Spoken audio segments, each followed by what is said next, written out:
So here we're at the Emergency Operations Center, and this is where we coordinate the response to disasters as well as start that recovery planning going forward.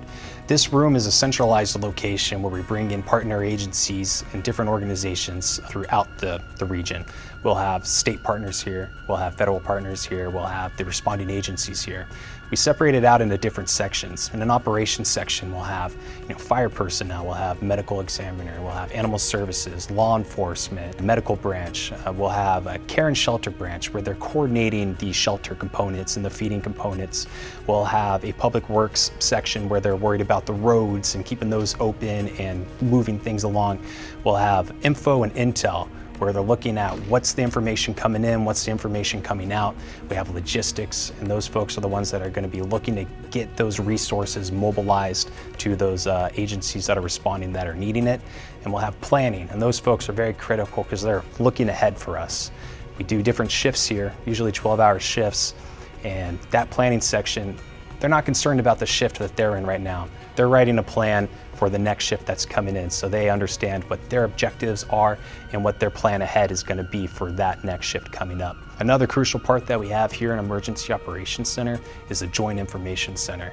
And the big goal about the Joint Information Center is many voices, but one message. So we'll have different representatives from the different responding agencies. So they'll have different representatives as well out in the field at an incident command or a unified command post. And they'll be talking with their public information officers that are located here in our Joint Information Center. And that way, if a different agency has a different piece of information than another agency, that can get deconflicted, we can get on the same page, and we're pushing a single message that is vetted and verified. So when we're looking at repopulating an area, there's a lot of different decisions that have to be made by a lot of different agencies that work together.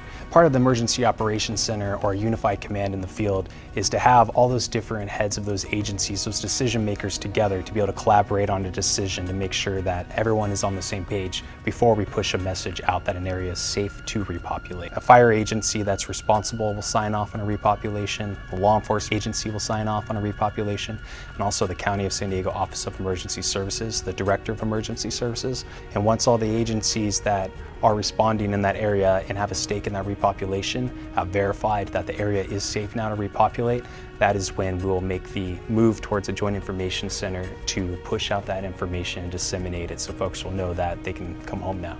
One large component before we can repopulate an area is to have lifelines established. Having an area where there's utility lines down and live wires, or there's not running water in that area, we need to address those before we repopulate.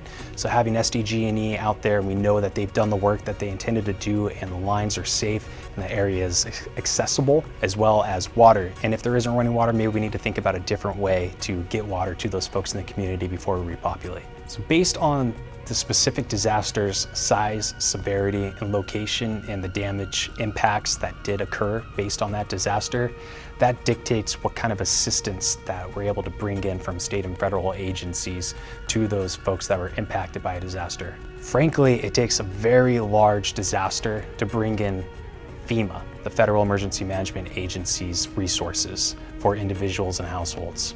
When they come in, they do bring grants for those that qualify. But to qualify for these grants, you usually have to have major impacts and be underinsured or not insured. In the interim, for those smaller incidents, the other option is the Small Business Administration, and they provide disaster loans. It's not a grant, it's something that has to be paid back. It is a low interest loan. But to get those, you also have to be underinsured or uninsured. And to get that, we still need at least about 25 homes with more than 40% or more of uninsured damages. So for those disasters that is less than 25 homes that have a lacking of insurance, then there aren't state or federal resources that come in for those. There aren't grants coming in from FEMA. So we lean heavily on volunteer organizations to meet that gap. So even if we have a very large incident and we get a presidentially declared disaster where you get FEMA's Individual and Households Program brought in, the maximum grant, if you're in the worst case scenario, is about $36,000 and it's adjusted each year, so it'll likely go up. The average for the 2007 fires, including Witch Creek Fire, was about $3,800. So getting that maximum grant, it's very difficult to do. You have to be in a very bad spot at that point and be in a much larger situation to be able to get that maximum grant. With the U.S. Small Business Administration, the SBA, and their loans, they aren't just for businesses as it sounds with the SBA, the Small Business Administration. They're also for individuals and households. For households, we're looking at 25 or more homes with at least 40% or more uninsured damages based from this incident. They bring in loans, I believe they're about $200,000 at a low interest rate, around 3 or 4%. So here in our office, the Office of Emergency Services, we have a staff duty officer program. There's about 8 of us right now, and we work 7-day shifts. And with that shift, we have a different phone that's with us. So we're carrying usually our work phone, personal phone, and the staff duty officer phone. And on that phone is where you get a lot of different notifications on what's going on in the county. You'll get the computer-aided dispatch, the CAD messages from CAL FIRE. You'll get some from law enforcement based on an incident. And that's how we're notified if there's a fire somewhere. We can get something that says wildland fire at these coordinates, and you can click on a link and see basically where it's at. At that point in time, once we're notified of there's an incident somewhere, fire crews are going out in that area, we're gonna get on our radio and listen in to the responders that are going to that incident to get what that scene size up is. How big, how bad is it? What's the projected outcome of this? Is this something that needs to have more resources to it? Is it going to be a long incident that's going to be extended attack? Are there structures threatened? What's the burn rate? All those different kinds of things we can get off the radio. And later down the road, when we need to get some more clarity, we'll call our different partner agencies like a CAL FIRE duty chief to get what their size up is, what do they know about this incident, and it provides us with the situational awareness that we need to make recommendations to our director, the Director of Emergency Services. At that point, we can recommend to activate the Emergency Operations Center here. There's 3 different levels of activation based on the size, severity, or the outlook of an incident. Level 3 is our lowest. It's maybe a dozen folks.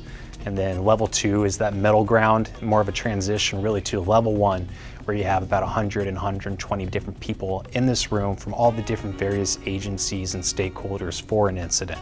Disasters are a trauma. And like a trauma, a physical trauma, they leave scars.